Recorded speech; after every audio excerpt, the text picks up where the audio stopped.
एक तू रामा, जय जय अनेक तू रामा। गोविंद रामा जय जय गोपाल रामा। गोविंद रामा, जय जय गोपाल रामा। गोविंद रामा जय जय गोपाल रामा। गोविंद रामा, जय जय गोपाल रामा। माधव रामा जय जय केशव रामा।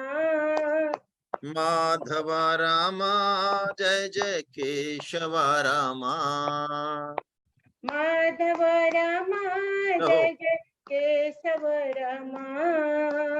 माधव रामा, जय जय केशव रामा।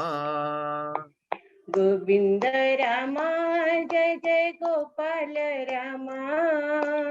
गोविंद रामा, जय जय गोपाल रामा।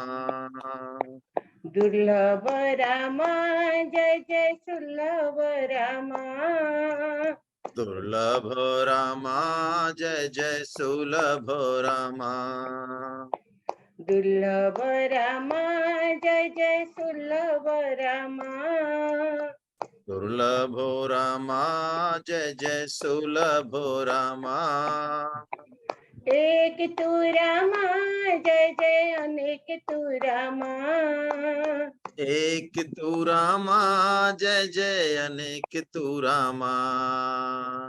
एक तू रामा जय जय अनेक तू रामा। एक तू रामा, जय जय अनेक तू रामा। गोविंद रामा जय जय गोपाल रामा। गोविंद रामा, जय जय गोपाल रामा। माधव रामा जय जय केशव रामा। माधव रामा, जय जय केशव रामा। गोविंद रामा जय जय गोपाल रामा।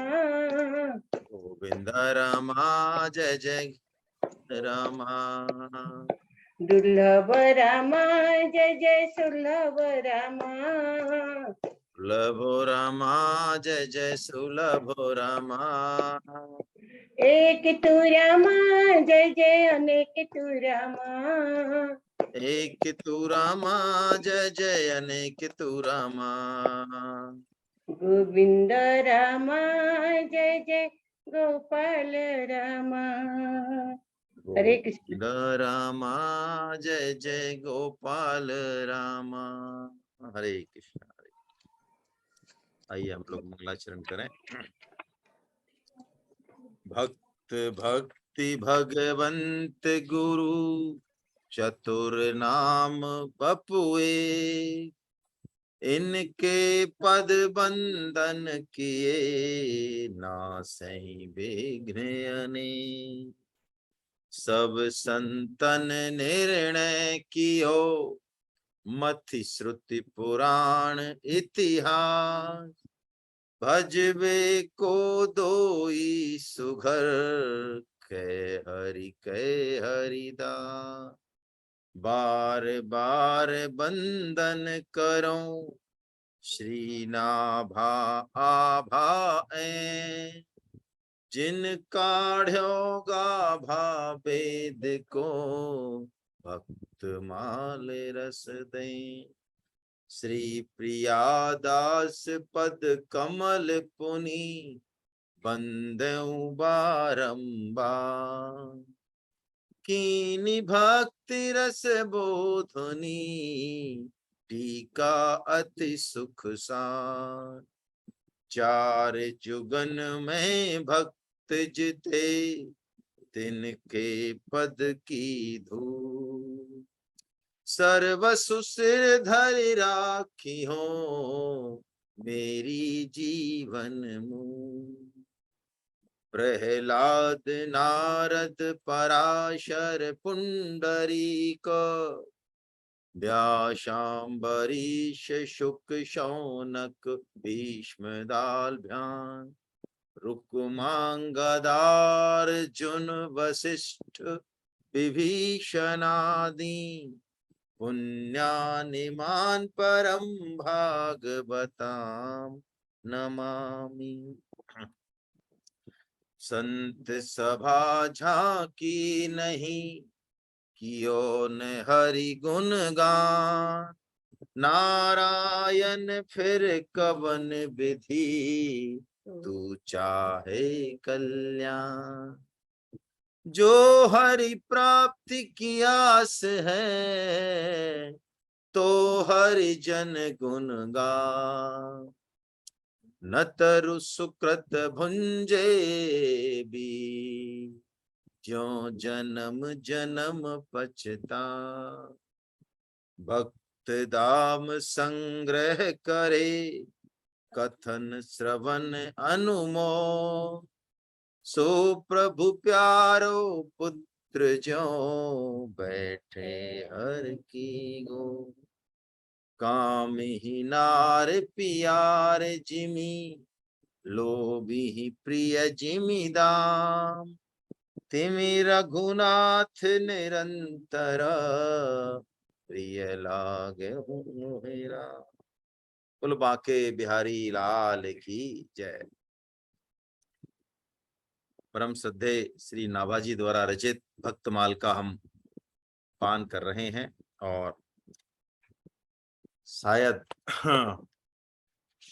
भगवान के उन भक्तों की चरण कमल पदरज चाहते हैं नाभाजी, जो कि भगवान के ध्यान में ओतप्रोत हैं हमेशा, हर क्षण। 26-16 इसमें से हमने अगस्त जी का, पुलस्त जी का, पुलह च्यवन वशिष्ठ, वशिष्ठ जी का चरित्र ले चुके हैं शायद। हाँ, तो आगे सौबरी ऋषि जी का चरित्र लेंगे आज। ठीक है, आइए थोड़ा छप्पे का आनंद लें। ध्यान चतुर्भुज चित्त धर्यो, तिन्हीं शरण हो अनुसरो। ध्यान चतुर्भुज चित्त धर्यो, तिन्हीं शरण हो अनुसरो। जिन भक्तों ने भगवान के चतुर्भुज रूप का ध्यान अपने हृदय में धारण किया है, मैं उनकी शरण लेता हूं, हो अनुसरो। अगस्त पुलस्त्य पुलह च्यवन, वशिष्ठ सौभरी ऋषि। करदम अत्रि ऋचिक गर्ग, गौतम सुव्यास शिशि। लोमस भृगुदालभ्य, अंगिरा श्रृंगी प्रकाशी। मांडव्य विश्वामित्र दुर्वासा, सहस 88। जाबाली जमदी जमदग्नि, मायादर्श कश्यप पर्वत। पारासर पद रज धर्यो, ध्यान चतुर्भुज चित्त धर्यो। तिन्हीं शरण हो अनुसरो। देखिए, नाभाजी भगवान के भक्तों की शरण लेते हैं, क्योंकि शरणागत को फिर कुछ और नहीं करना पड़ता। शरणागत जैसा भी हो, शरणागत की रक्षा तो भगवान करते हैं। तो हमने वशिष्ठ जी तक का चरित्र ले लिया है, और आज हम सौभरी ऋषि जी का चरित्र ले रहे हैं। देखिए, सौभरी जी ऋषि का जो चरित्र है वो इतना प्रेरणादायक है साधक मात्र के लिए। साधक वो जो करने में सावधान और होने में प्रसन्न। कैसी बात परम श्रद्धेय स्वामी जी महाराज कहते हैं, साधक वह जो करने में तो सावधान रहे और होने में प्रसन्न रहे। इस 2 वाक्यों में मानो संपूर्ण गीता दर्शन आ गया, ऐसा मान लें। हम जितना भी शास्त्र पढ़ते हैं, जितना जानते हैं, अपने विवेक का आदर करें, करने में सावधान रहें, विहित करें, निषिद्ध ना करें। लेकिन फल जो आए उसमें प्रसन्न रहें, उसमें चिंता करने की फिर जरूरत नहीं। फल देने वाले भगवान है, फल का विधान भगवान ने किया। सौभरी ऋषि जी का जो चरित्र है ये इस बात की ओर इंगित करता है कि जप तप ध्यान में बहुत आगे बढ़ा हुआ साधक भी गलत संग के कारण, कुसंग के कारण नीचे गिर सकता है, पतन हो सकता है उसका। गीता में भी शुरू से ही भगवान जो है इंद्रिय संयम पर जोर देते हैं। जैसे ही सांख्य योग की बात कहते हैं, भगवान तुरंत जो है 2.14 से इंद्रिय संयम की बात चालू कर देते हैं, जो कि गीता में अंत तक चलती है। यानी योग कोई सा भी हो, कर्म योग हो, ज्ञान योग हो, भक्ति योग हो, इंद्रिय संयम की आवश्यकता हर योग में है, बहुत जरूरी है। और इंद्रिय संयम हमारा ठीक रहे इसके लिए बहुत आवश्यक है कि हम लगातार सत्संग करें, लगातार सत्संग। यदि लगातार सत्संग नहीं करेंगे तो देखिए कुसंग चूंकि कुछ न कुछ मात्रा में होता रहता है, वातावरण को लेके, संस्कारों को लेके और चीजों को लेके, खान पान को लेके, तो बहुत दिक्कत वाला काम हो जाएगा यदि लगातार सत्संग नहीं करें। जैसे हम रोज नहाना जरूरी समझते हैं, ऐसे रोज हम सत्संग करना जो है जरूरी समझें।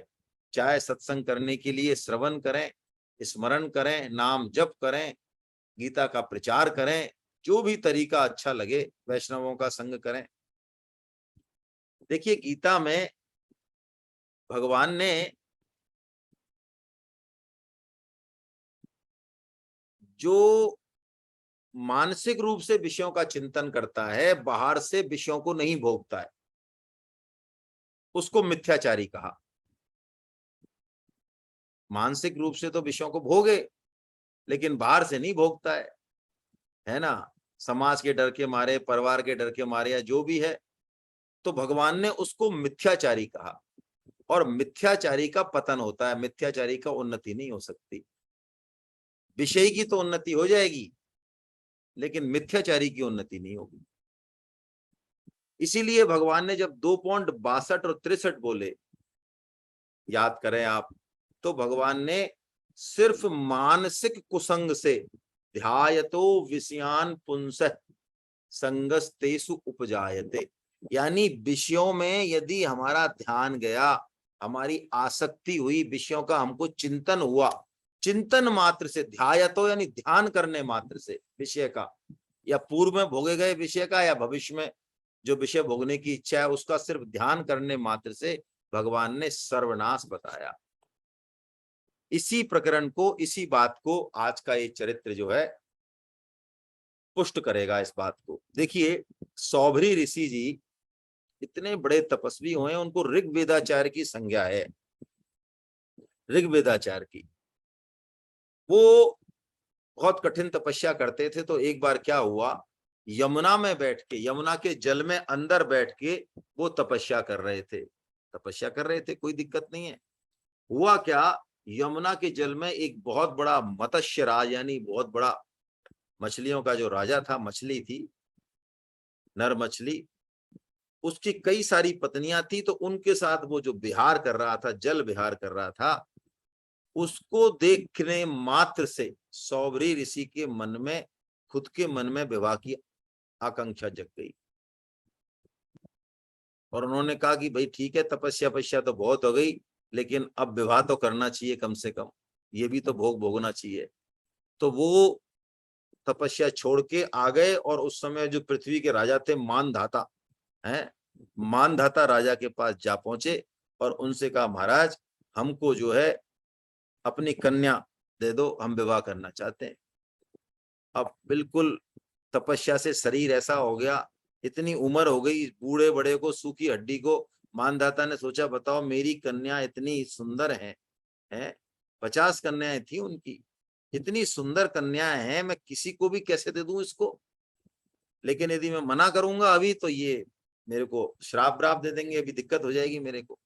तो मानधाता जी ने थोड़ी सी दिमाग लगाया, विवेक का उपयोग किया और उनसे कहा कि महाराज मैं तो बिल्कुल तैयार हूं, है ना, आप जो है कन्याओं को मैं ले आता हूं आपके सामने, जो कन्या भी आपको वरना चाहे वो आप उसकी आप पत्नी बना, उसको मुझे तो कोई समस्या नहीं है। तो मानधाता जी समझ गए कि ये जो है मेरी जो एक काया है बिल्कुल इस समय कृश काया हो रही है, बूढ़ी दुबली पतली, इसके कारण इन्होंने ये जो है प्रस्ताव रखा है। तो वो तो तपस्वी थे ही, ऐसा रूप बनाया उन्होंने, ऐसा लावण्य, ऐसे सुंदर रूप में उन्होंने कहा मैं ऐसा रूप बनाऊंगा, ये राजकुमारी तो क्या देवांगनाएं अप्सरा भी मेरे ऊपर मोहित हो उठे, और वही हुआ। वो 50 की 50 कन्याओं के सामने जब सौभरी ऋषि को लाया गया तो सभी कन्याओं ने ये जिद कर ली कि हम तो इन्हीं को ही वरेंगे, इन्हीं को ही पति मानेंगे। तो 50 की 50 से उनका ब्याह हो गया। और देखिए ये तपस्वी हैं, योगी हैं, उन्होंने अपने खूब सारे रूप बना के और इतने दिव्य सुखों की सृष्टि कर ली, महलों की, अपार सुखों की, भोगों की, है ना। और सबके साथ वो रमन करने लगे। महाराजा मानधाता जो पूरी पृथ्वी के राजा थे, वो भी जब उन्होंने उनका गृहस्थ जीवन देखा अपने जामाता का और बेटियों का, तो उनकी भी आंखें फटेगी फटी रह गई कि कितना ऐश्वर्य, कितने सुख भोग के साधन, कितना धन इनके पास है, कैसा इतना उन्होंने सृष्टि कर ली। और सौभरी जी ने बहुत समय तक विषय भोग किया, लेकिन उनकी जो कामना थी वो शांत नहीं हुई। एक दिन भगवान के भक्त हैं, एक दिन विचार कर रहे थे, अकेले में बैठे, तो एकदम से उनको ग्लानि हुई। ओ हो, मैं पहले 1 से 50 हुआ, अब इन सबके 10-10 पुत्र होने से 50 से 5000 हो गया। अरे मेरे पतन की कोई सीमा नहीं, मैं कहाँ भगवान का भक्त किस तरह की तपस्या में लगा हुआ था। मैंने ब्रह्मचर्य व्रत का पालन किया, अक्षुण ब्रह्मचर्य व्रत का, ब्रह्म तेज को मैंने कभी खंडित नहीं होने दिया, लेकिन मैंने अपनी इच्छा से अपने विवेक को खोके और मैंने अपना ये कैसा घोर पतन कर लिया। ऐसी आत्मग्लानि हुई, एकदम से उनको वैराग्य जाग उठा। और देखिए कैसी बढ़िया बात उन्होंने बोली है, ये बात ही इस प्रकरण का जो है सार है। क्या कह रहे हैं वो? संगम त्यजेत मिथुन व्रत नाम मुमुक्षु, सर्वात्मना न विसृजेद बहिरिंद्रियानि। मुमुक्षु यानी यदि कोई मुमुक्षु है, मोक्ष की इच्छा वाला है, कोई साधक है, तो उसको ये चाहिए कि वो कभी भी भोगी प्राणियों का संग नहीं करे। भागवतम में स्पष्ट निर्देश है हमारे लिए कि एक बार विषय संग हो जाए तो फिर भी हो जाए, स्त्री संग हो जाए, पुरुष संग हो जाए तो फिर भी हो जाए विहित तरीके से, लेकिन जो स्त्री लंपट हैं, ऐसे पुरुष जो उस संग की बात करते हैं, उनका संग कभी भी साधक को नहीं करना चाहिए, क्योंकि स्त्री संगियों का उनकी बातों को सुन के जिस तरह की काम भावना जागृत होती है, उतनी संग से भी नहीं जगती। यही बात सौभरी जी कह रहे हैं कि एक क्षण के लिए भी अपने इंद्रियों को बहिर्मुख नहीं होने दे और अकेला रहे, भगवान में मन लगा दे। और यदि संग करने की आवश्यकता ही पड़े कि मैं तो संग करूंगा ही, तो उन्होंने कैसी बात कही, युंजीत तद्व्रति सुसाधसु चेत प्रसंग। यदि संग करना ही पड़े तो भगवान के जो प्रेमी भक्त हैं, जो वैष्णव हैं, जो शुद्ध भक्त हैं, वो उनका संग करे। तो उनके संग से उसके मन में जो जन्मों जन्मों की जो काम वासना है वो नष्ट हो जाएगी। बस उन्होंने ऐसा एक क्षण में, देखी यही तो बात है भक्तों की, भक्तों का पतन नहीं होता। भगवान इसलिए तो कहते हैं न में भक्त प्रणश्यति, अर्जुन मेरा भक्त का पतन नहीं होगा। ठीक है, लुढ़क तो जाएगा वो, क्योंकि विषय प्रबल है, लेकिन भक्त का जो आश्रय मेरे ऊपर है वो और भी प्रबल है, भक्त की शरणागति वो और भी प्रबल है। 50-50 शादी करके 50 कन्याओं के साथ भी देखिए सौभरी ऋषि एकदम से एक क्षण में उस विषय वैराग्य के कीचड़ से, दलदल से एकदम से बाहर आ जाते हैं। हमेशा हमेशा के लिए उनके मन में ऐसा वैराग्य जगता है। और आप हमारे सनातन धर्म में हमारे राजाओं का भी, महर्षियों का, ऋषियों का, ग्रस्तों का भी इतिहास पढ़ेंगे तो पूरी पृथ्वी के राज्य को वो एकदम ऐसे त्याग देते हैं आप। तो ये हमारे सनातन धर्म की विशेषता तो है ही। सौबरी ऋषि जी जंगल में तपस्या करने के लिए चल दिए और उनकी 50 पत्नियां भी, वो भी उनके पीछे पीछे चल दी। उन्होंने भी, सौबरी अपने पति का जो है अनुगमन किया और पति के साथ ही उनकी भी परम गति प्राप्त की, है ना। ऐसा जो है सौबरी ऋषि जी का चरित्र है। अब अगला करदम जी का चरित्र, श्री करदम जी, है ना, बड़ा प्यारा चरित्र है। करदम और देवहूति का चरित्र। ये करदम जी ब्रह्मा जी की छाया से उत्पन्न हुए हैं। देखिए करदम जी के चरित्र में एक बहुत बहुत सूक्ष्म बात है जो प्राय हम नहीं समझ पाते।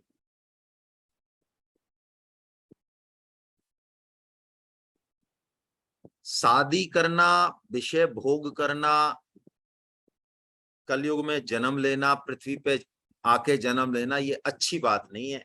लेकिन जो भगवान के शुद्ध भक्त होते हैं वो इसमें अच्छा बुरा कुछ नहीं देखते हैं। समझें आप बात को।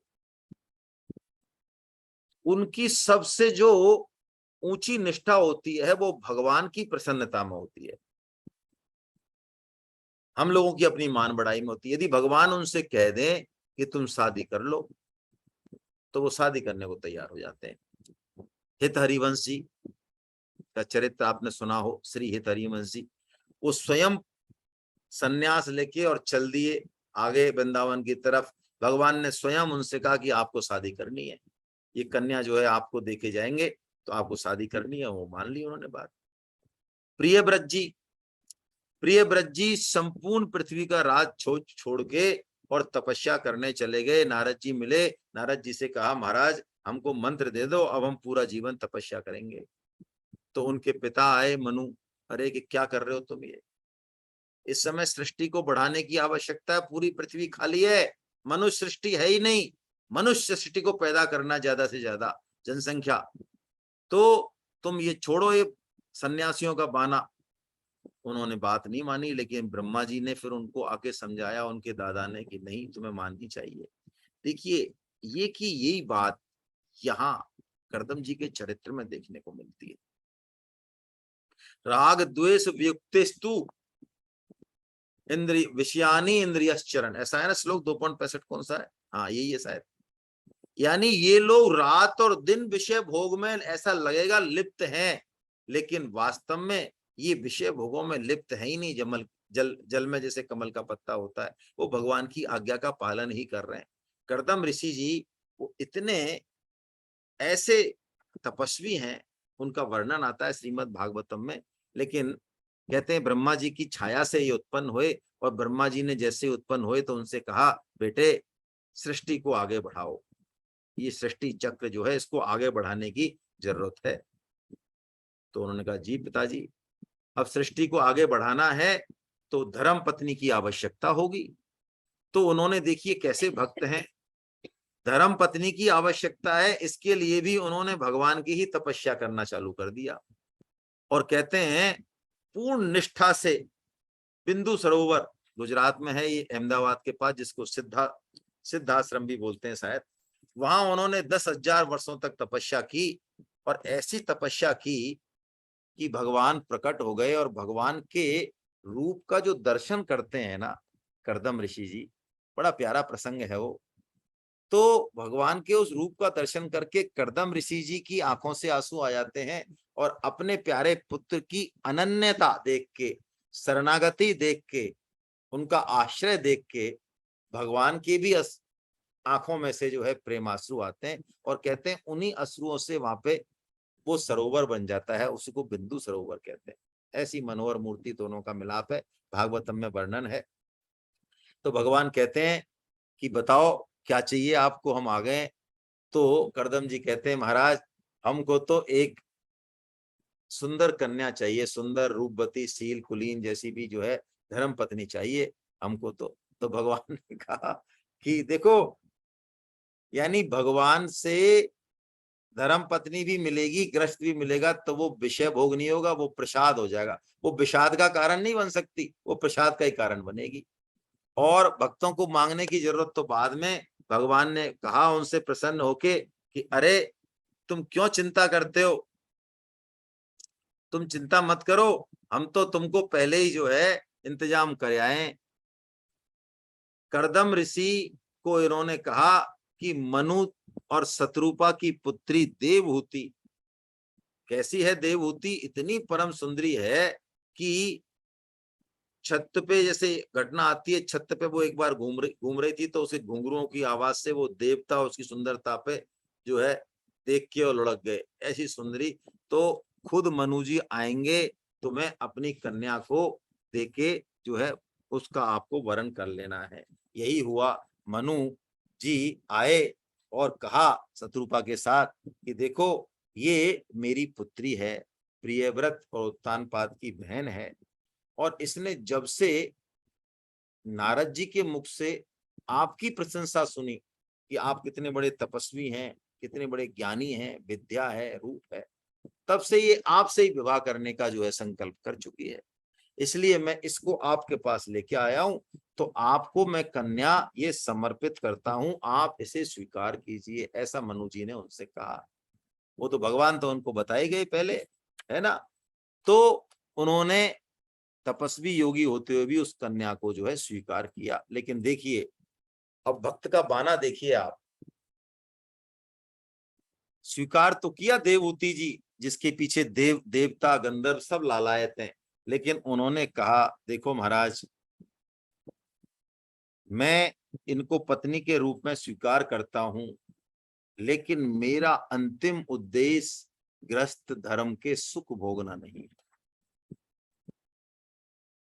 मेरा अंतिम उद्देश्य तो उस परमात्मा की प्राप्ति करना ही है, भगवत प्राप्ति ही करना है। इसलिए जैसे ही मैं संतान नहीं होगी, संतान होगी तब तक तो मैं इसके साथ रहूंगा, संतान होने के बाद मैं अपने असली ध्येय में यानी भगवत आराधन में ही लगा जाऊंगा।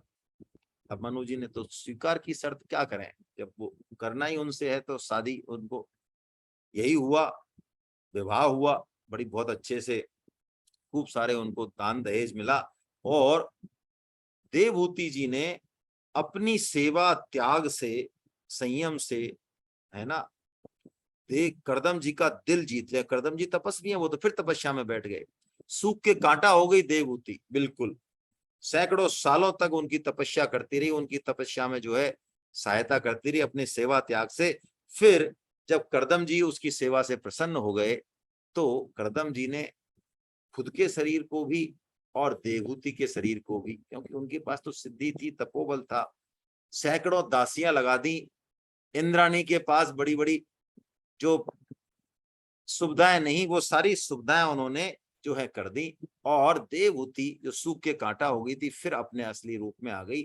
करदम जी भी ऐसा कहते हैं, योगी ज्यादा से ज्यादा अपने 9 विभाग कर सकता है, ऐसा कहते हैं 9 रूप बना सकता है। भगवान तो अनंत रूप बना सकते हैं, लेकिन योगी, पूर्ण योगी 9 रूप में अपना विभाजन कर सकता है। तो करदम जी ने 9 विभाग किए अपने, यानी 9 करदम जी हो गए, है ना। और 9 करदम जी 9 विभाग करके, और उन्होंने अपने 9 स्वरूपों से अपने जो ब्रह्म तेज का जो है स्थापन किया। तो 9 कन्याएं पैदा हुई देवहूति जी के, और 9 कन्याएं जब पैदा हुई तो उन्होंने जो है कहा देवहूति से कि भाई अब हम जो है जंगल जाना चाहते हैं। तो देवहूति ने कहा कि महाराज आप जंगल तो जाना चाहते हो, लेकिन अब ये 9 कन्याएं, तो इनका विवाह वगैरह ये सारी व्यवस्थाएं कौन करेगा। देखिए सन्यास आश्रम में, यदि सन्यास आश्रम हमको अभिप्रेत है, तो हर वर्ण को तो अभिप्रेत है ही नहीं, है ना, ब्राह्मण को ही है, वैश्य को, क्षत्रिय को सन्यास अभिप्रेत नहीं है, कोई ले तो ले अपनी मर्जी से, वो अलग बात है। तो उसमें भी, सन्यास आश्रम में भी पत्नी की सहमति आवश्यक है।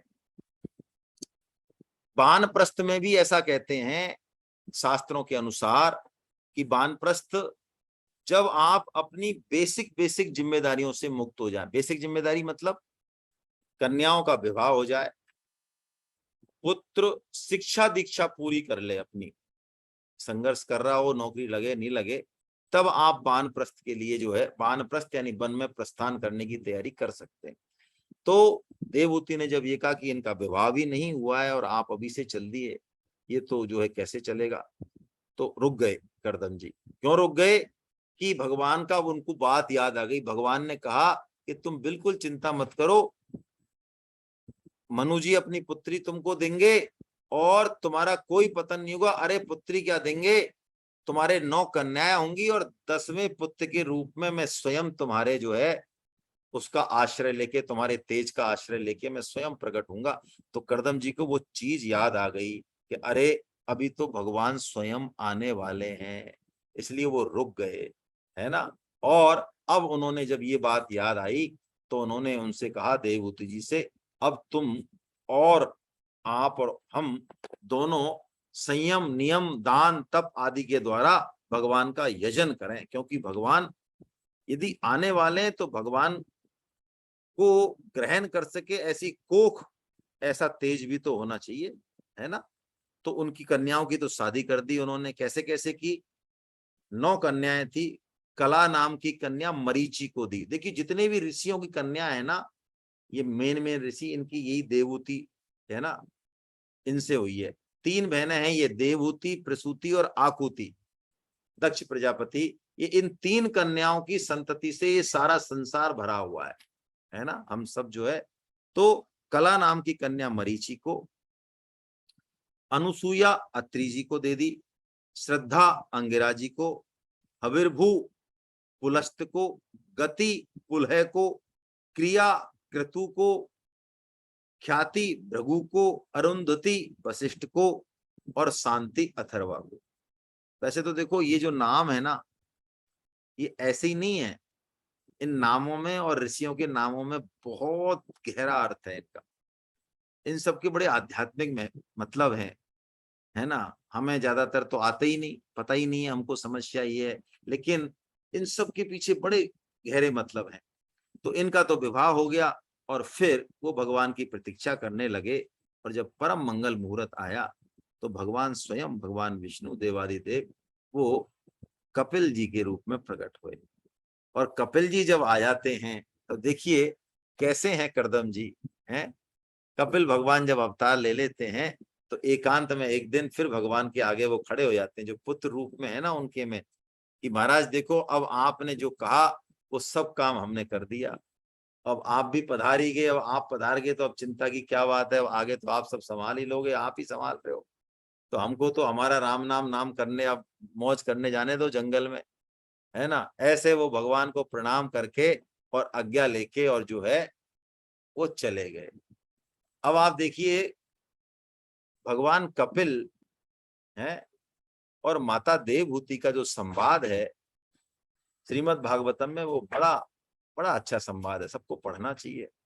जो अभी तो हम लेने वाले नहीं है, लेकिन देवहूति माँ बहुत समय बाद, देखिए भगवान कपिल विराज रहे हैं फिर भी कैसी भगवान की माया है। बहुत समय बाद उनको ये पता चलता है कि वास्तव में ये जो मेरे पति हैं कर्दम, ये कौन है। इनके संग रहते हुए भी मैं इनको नहीं पहचान सकी और इनसे कोई लाभ नहीं ले सकी, बताइए। और मैं विषय भोगों को ही सब कुछ समझती रही कि मानो कर्दम जी और विषय भोग, लेकिन चूंकि उसने सेवा की थी निष्काम भाव से, इसलिए सेवा का फल तो मिलता ही मिलता है। तो उनके वैराग्य का उदय हुआ, पर्दा फटा मोह माया का, और अपने पुत्र को पुत्र रूप में न मानकर उन्होंने जब उनकी शरणागति ग्रहण की, उनको पता चला कि ये भगवान कपिल हैं, और उनसे प्रार्थना की कि प्रभु मैं स्त्री हूं, नारी हूं, अबला हूं, अब आप मुझे वो उपदेश दीजिए जिससे कि मेरी गति हो सके। तब भगवान कपिल अपनी माता देवहूति को उपदेश देते हैं। कपिल जी का उपदेश सांख्य योग के नाम से ही है, लेकिन ये जो उपदेश है ये वास्तव में सांख्य योग है। ये बड़ा भक्ति परक सांख्य योग है। आप भागवतम में पढ़ेंगे तो पता चलेगा कि सांख्य योग क्या चीज है। आजकल जिस सांख्य योग का प्रचलन है वो कपिल मुनि वाले सांख्य योग का है, भगवान कपिल का नहीं है। कपिल मुनि भी हुए एक, लेकिन उनका जो सांख्य योग है वो भक्ति परक नहीं है ना। इसका मतलब वो गलत है ये नहीं बात हो रही है, भक्ति परक नहीं है, उसमें पुरुष प्रकृति के शब्दों का इस्तेमाल किया गया है ना। ऐसे जो है करदम जी का बड़ा अच्छा चरित्र है। अब एक और हम ले लेते हैं अत्रि जी महाराज, है ना। अत्रि और अनुसुईया, बड़ा प्यारा चरित्र है। थोड़ा मेरे को पानी दे। देखिए अत्रि और अनुसुईया, थोड़ा सा अर्थ समझें हम। 9 कन्या है ना, 9 कन्या और उनके 9 पति, सबका बड़ा विशेष मतलब है भाई। अत्रि, अत्रि, त्रि का मतलब 3 गुण, सत रज और तम, यानी जिसमें 3 गुण हो ही ना, यानी जो गुणातीत है वो है अत्रि। यानी जीव जो है, जो कि गुणों में फंसा हुआ है, हम वो गुणातीत हो सकते हैं, अत्रि बन सकते हैं। कब बन सकते हैं? जब अनुसुईया का संग हो हमारे साथ। अनुसुईया मतलब असूया वृत्ति यदि नहीं है तो वो अनुसूया। असूया वृत्ति का मतलब क्या है?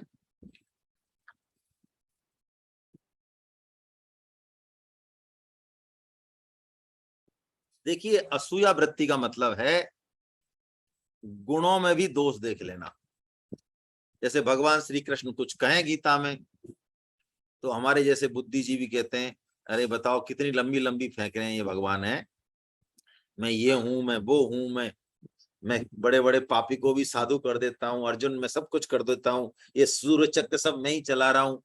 तो हमारे जैसा आदमी बैठा बैठा जो बुद्धि के दम पे सोचता है, वो कहता है देखो देखो कैसे कैसे क्या क्या कह रहे हैं, बताओ आप ये है। तो जो दूसरों के गुणों में भी दोष देख लेता है वो असूया वृत्ति। और अनसूया जो गुणियों के गुणों का खंडन नहीं करता, थोड़ा सा भी गुण हो उसकी प्रशंसा करता है, और दूसरे के दोष देखने में वो मन नहीं लगाता है, उसको अनुसूया वृत्ति कहते हैं। तो जो अत्रि है, त्रिगुणातीत अवस्था में हमको जाना है तो अनुसूया वृत्ति रखनी पड़ेगी। और अत्रि और अनुसूया का जब मेल हो जाता है ना, तो भगवान प्रकट हो जाते हैं वहां पे। ये अत्रि अनुसूया के घर में भगवान स्वयं प्रकट होंगे, ब्रह्मा विष्णु और महेश के रूप में है। कथा आपको सबको पता है। ब्रह्मा जी के नेत्रों से कहते हैं अत्रि जी का प्रादुर्भाव हुआ है, तो ब्रह्मा जी ने इनको भी यही आज्ञा दी है ना कि सृष्टि बढ़ाओ भाई। तो तपस्या, देखिए एक बड़ी जोरदार बात है जो मुझे अचानक याद आई। चाहे करदम देवभूति का लें हम, चाहे अत्रि अनुसुईया के लें, चाहे ऐसे सैकड़ों चरित्र हम ले लें, आप एक चीज मेरे को देखने को मिल रही है, मैंने कहीं सुनी नहीं लेकिन मैं शेयर कर रहा हूं। कोई भी दंपत्ति जब विवाह करता है या विवाह करने की इच्छा जाहिर करता है तो पहले वो तप करता है। यानी गृहस्थ धर्म भी भगवान को प्राप्त करने का एक साधन है, और उसका उद्देश्य काम उपभोग न होके उस दिव्य आत्मा का संरक्षण धारण करना है, भगवान की आज्ञा का पालन करना है। ऐसा पवित्र कर्म ये विवाह माना गया, और उस पवित्र कर्म को हम कर सकें इसके लिए गृहस्थ धर्म को निभाने से पहले सभी लोग तपस्या करने जाते हैं। देखिए, और आज कैसा समय आ गया, सोशल मीडिया का दुष्प्रभाव मान लें, है नीला जहर मान लें, कि बच्चे बड़े नहीं होते उससे पहले जो है अपने तेज का चरण कर बैठते हैं। और हमारे यहाँ गृहस्थ धर्म की आज्ञा होने के बाद भी उस लेवल तक अपने आप को पहले प्योरीफाई किया जाता था, स्ट्रांग बनाया जाता था, तब जाके वो दिव्य आत्माएं जो है हमारे यहाँ आती थी। कैसी बात है। तो तपस्या करने चले गए, है ना। ऋक्षकुल नामक पर्वत पर तपस्या करने चले, और कहते हैं 100 वर्ष तक तो केवल वायु पीकर रहे, फिर एक पैर से खड़े होके तप करने लगे। क्या तप करने की अभिलाषा थी उनकी? कि गृहस्थ धर्म तो हम निभाएंगे, लेकिन हमारे केवल और केवल भगवान ही हमारे जो है पुत्र रूप में पैदा हो, है। आप सर से खोजो कहाँ जाई, मुनि तब तनय होब में आई। है अर्जुन कहते हैं ना भगवान की स्तुति में 11.43 में, न तो समोस्त्य अधिक को तो अन्य, हे प्रभु आपके समान ही कोई नहीं है, तो फिर आपसे अधिक तो होगा ही कौन। तो हमारे अत्रि जी महाराज और अनसुईया जी जो है ये प्रतिज्ञा कर बैठे हैं, अभिलाषा कर बैठे हैं कि भगवान ही हमारे यहाँ जन्म लें, भगवान मुझे अपने समान, संपूर्ण जगत के ईश्वर अपने समान हमें संतान प्रदान करें। तो उनकी तपस्या से प्रसन्न होकर ब्रह्मा विष्णु महेश आए। एक बुलाया 3 आए। तो उन्होंने पूछा महाराज हमने तो आपको बुलाया नहीं, तो आप तीनों ने यहाँ पधारने की कृपा कैसे की, और यदि आप आ ही गए हो तो ये बताओ कि हमने तो एक को बुलाया था, तो वो एक उन तीनों में से आप में से कोई है कि नहीं है, तो बताओ कौन है। तो वो तीनों हंसने लगे कि देखो कितने सरल हैं हमारे अत्रि जी। उन्होंने कहा देखो महाराज ऐसा है, तुम जिसका ध्यान कर रहे हो उस ईश्वर का, उसके हम 3 गुणों के 3 रूप हैं, हम तीनों ही वो हैं, मिलके एक ही हैं हम, ऐसा मान लो आप। तो हम आपका ध्यान किया है, इसीलिए हम आपके पास आए और उसी परम पिता परमात्मा के विधान से आए, उनकी इच्छा से आए। इसलिए क्योंकि हम तीनों के अंश से आपके 3 पुत्र होंगे, जिससे कि पूरे जगत में आपका सुयश फैलेगा। ऐसा ही हुआ। ब्रह्मा जी के अंश से चंद्रमा अत्रि जी के पुत्र हैं, विष्णु जी के अंश से दत्तात्रेय जी महाराज इनके पुत्र हैं, और भगवान शिव के अंश से दुर्वासा जी उनके अंश हैं। हैं अब दुर्वासा जी तो दुर्वासा जी हैं ही भाई, भगवान शिव तो तांडव नृत्य करते हैं, वो तो संहारकारी हैं, तो दुर्वासा जी में भी तो वो रौद्र रूप आएगा ही ना, कहाँ जाएगा उनमें। है तो अत्रि जी और भगवान श्री राम का जो मिलन है ना, और माता सीता और अनसुईया का जो मिलन है मानस में, वो बड़ा बहुत प्यारा है ना। स्त्री धर्म की जैसी शिक्षा माता अनसुईया सीता जी को देती हैं, वो देखने दिखाने लायक है वो। और अत्रि जी देखिए कितने ही बड़े ज्ञानी ध्यानी हो गए हों, लेकिन जैसे ही भगवान श्री राम के आने की खबर मिलती है, आश्रम में लीन है तप में, लेकिन आश्रम का वो तप का फल क्या, तप का फल भगवत दर्शन, भगवान के चरण कमलों में प्रीति, यही तो सारे साधनों का फल है। पुलकित गात अत्रि उठ धाये, देखी राम आतुर चली आए। ऐसा कहा गया कि आपके घर पे कोई वैष्णव या भक्त पधारे, तो आप ऐसे नहीं कि ऊपर ही खड़े रहे वहां फर्स्ट फ्लोर पे, हाँ आ जाओ महाराज इधर से आ जाओ, ऐसे आ जाओ। ये शास्त्रों में बताया गया है कि वैष्णव या भक्त आए तो 10 कदम कम से कम चल के मुख्य द्वार से आगे आपको उसे सम्मान हो करना चाहिए। अत्रि जी तो दौड़ रहे हैं भगवान की, जैसी खबर सुनी है कि भगवान आ रहे हैं, देखी राम छवि नयन जुड़ाने, सादर निज आश्रम तब आने। नयन जुड़ाने यानी नयनों ने पूर्ण फल अब पाया, अब वो बारिश, सावन की बारिश हो रही है, प्रेम की वर्षा हो रही है। करी पूजा कही बचन सुहाए, दिए मूल फल प्रभु मन भाए। सबरी जी के भी बेर खाए भगवान ने, है ना, लेकिन देखिए अत्रि जी के यहाँ भी भगवान ने जो है खूब अच्छे से और जो है उनका पूरा आबवत स्वीकार की। और कहते हैं बड़ा प्यारा प्रसंग है मानस में, कहते हैं तुलसीदास जी कि भगवान जैसे ही अत्रि जी से जाने की कहते हैं ना, अत्रि जी को भय व्याप जाता है। देखो भगवान से कितना प्रेम करते हैं, यानी भगवान से मिलने का जो सुख है, इतने मगन है कि जैसे ही भगवान जाने की आज्ञा मांगते हैं, अत्रि जी बिल्कुल भाव विभल हो जाते हैं। के ही विधि कहो जाहो अब स्वामी, कहु नाथ तुम अंतर जामी, अस कहीं प्रभु बिलो की मुन धीरा, लोचन जल बह पुलक शरीरा। अत्रि जी की आंखों से अश्रुधार बह रही है, प्रभु आप कहाँ जाने की बात कर रहे हैं, भला आप हमको छोड़ के कहीं जा सकते हैं क्या। भगवान ने उनके इस भाव को देखकर इतनी प्रसन्नता जाहिर की, बहुत प्रसन्न हुए भगवान। बहुत समय तक उन्होंने निवास किया है। माता अनसुईया ने भी देखिए माता सीता को जो उपदेश दिया है, माता सीता ने सबसे पहले तो माता अनसुईया के जो है पैर छुए हैं।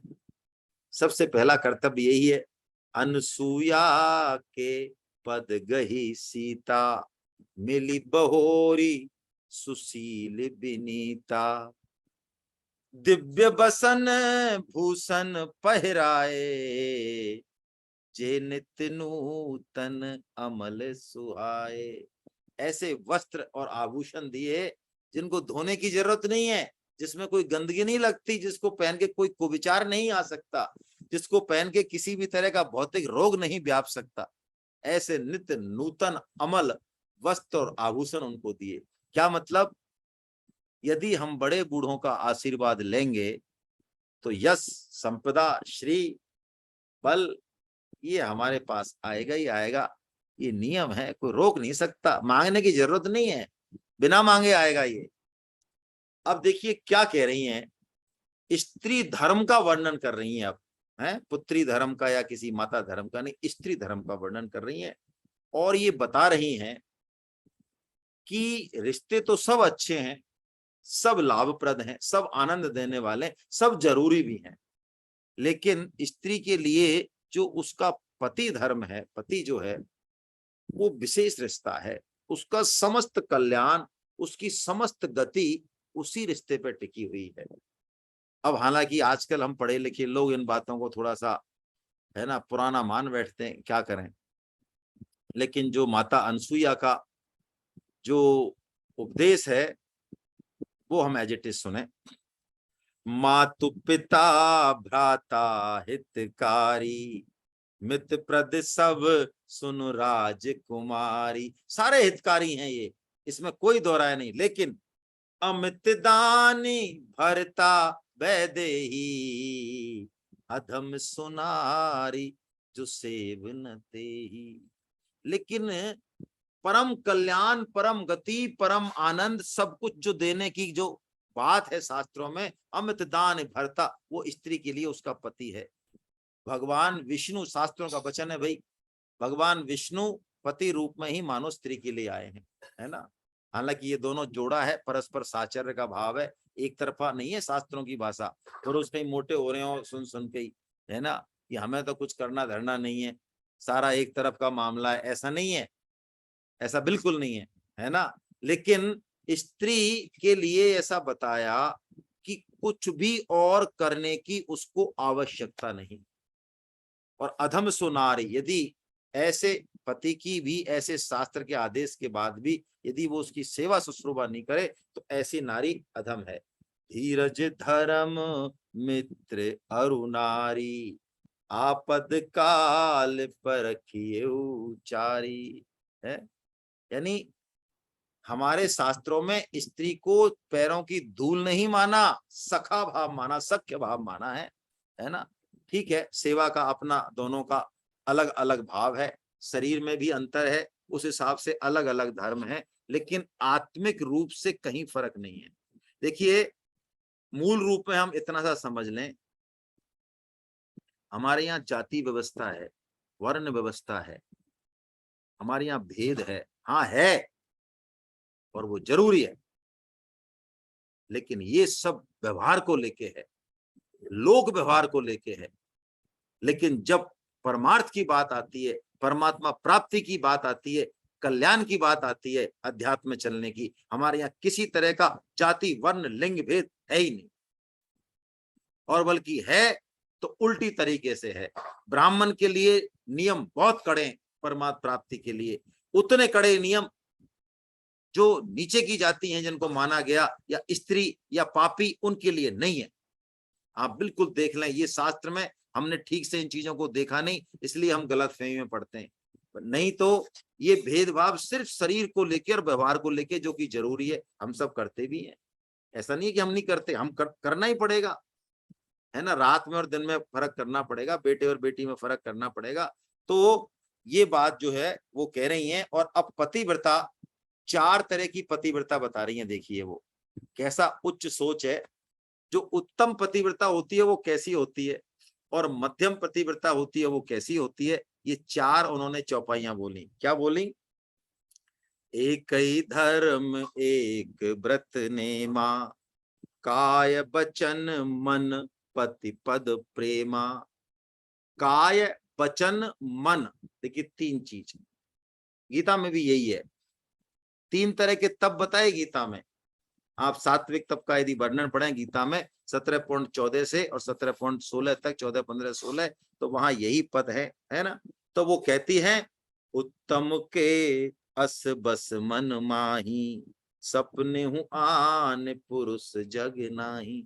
यानी जो उत्तम प्रतिव्रता होती है उसके लिए कोई दूसरा पुरुष है ही नहीं जगत में, ऐसा उसका पातिव्रत्य धर्म होता है। इसका मतलब बाकी पुरुषों से उसका व्यवहार नहीं होता, पति से, पुत्र से, भ्राता से, ऐसी बात नहीं, लेकिन जो पुरुष भाव है उसके लिए वो सिर्फ और सिर्फ पति में होता है।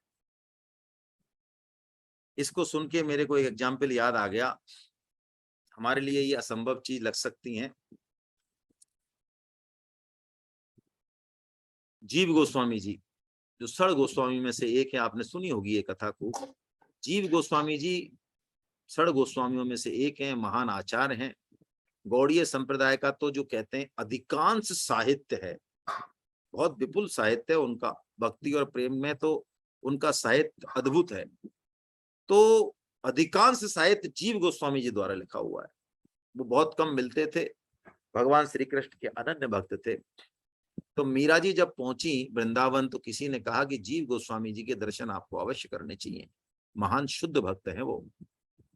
तो जीव गोस्वामी जी के पास जब पहुंची मीरा जी और कहलवाया कि हम मिलना चाहते हैं, मीरा बाई आई हैं, तो जीव गोस्वामी जी ने, जो सेवक गया, उसको कहा कि भाई हम स्त्रियों से नहीं मिलते हैं।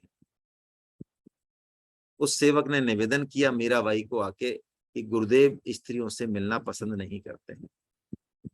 तो मीराबाई हंसने लगी कि हमने तो सुना था कि वृंदावन में सिर्फ एक ही पुरुष है, ये दूसरे पुरुष कौन आ गए, ये कोई ठग है, कौन है, क्या है।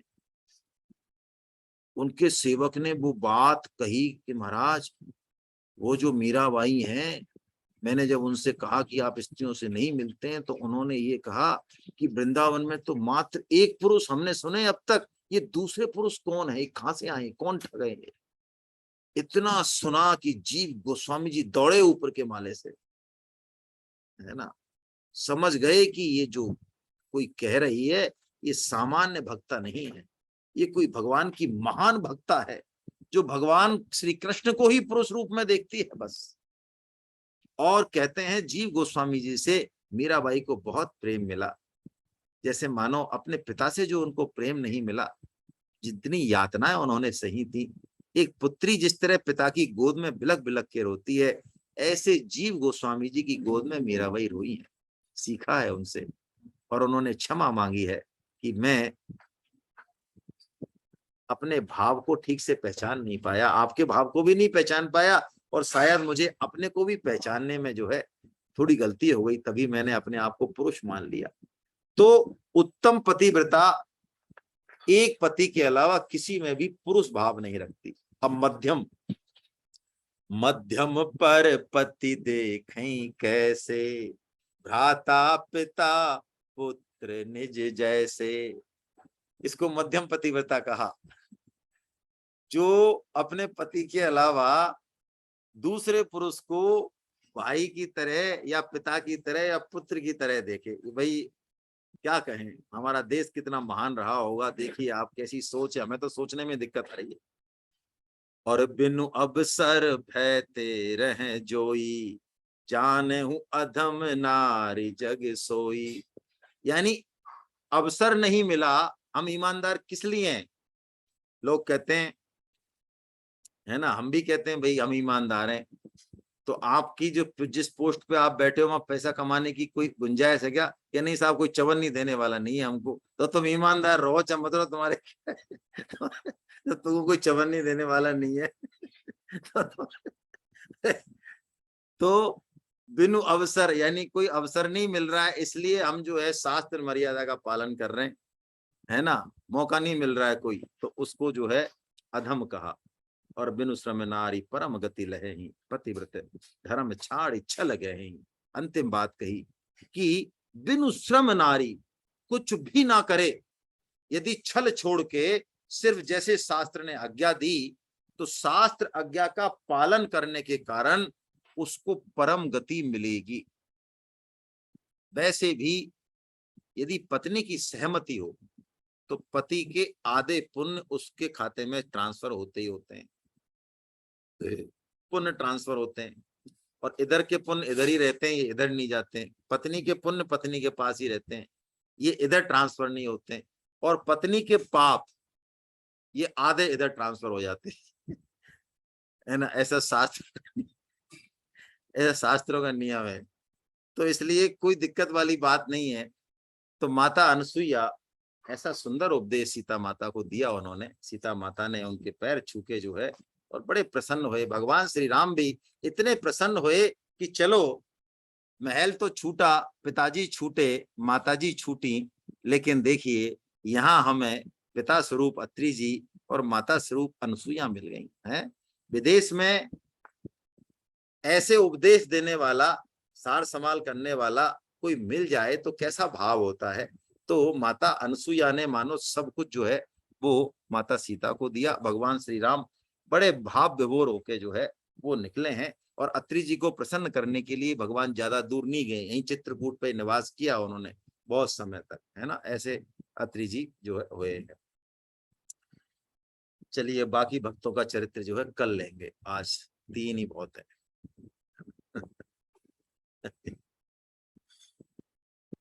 गोविंद जय जय गोपाल जय जय,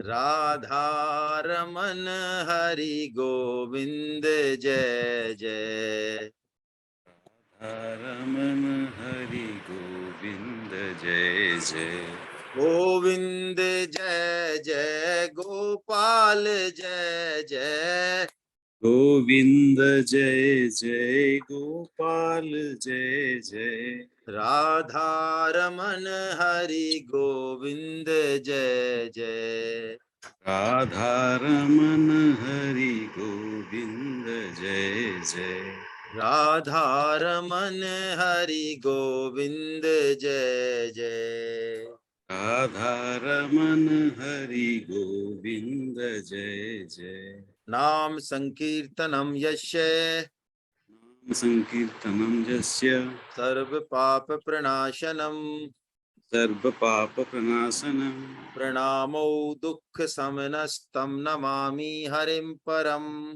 प्रणामो दुख समनं तं नमामि हरि परम। बोलो वृंदावन बिहारी लाल की जय बोलो, बांके बिहारी लाल की, बोलो जय राधा गोविंद देव सरकार की, जय अर्जुन के सखा भगवान श्री कृष्ण की, जय मीरा के गिरधर नागर की, जय सूर के घनश्याम की, जय ब्रजभानु सुता राधा रानी की, जय मर्यादा पुरुषोत्तम भगवान श्री राम की, जय हो जानकी माता की, जय गौ हो माता की, जय हो धरती माता की, जय साधक हो संजीवनी की, जय श्रीमद् भागवत महापुराण की, जय सब हो संतों की, सब जय भक्तों हो की, अनंत जय कोटि वैष्णव वृंद की, जय आज के आनंद की जय हो।